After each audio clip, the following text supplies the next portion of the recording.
Dengan berbekalkan gaji 2,500, korang rasa layak ke nak bela Zontes 38G ni? Tak layak. Tak ada lagu raja. Jom kita kira. Harga motor ni bulanan, kalau korang ikat 7 tahun dengan berbekalkan muka RM3,400, sebulan korang kena prepare RM496 sahaja.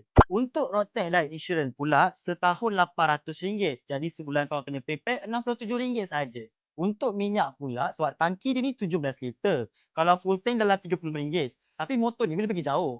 So sebulan kau kena prepare dalam RM140 je.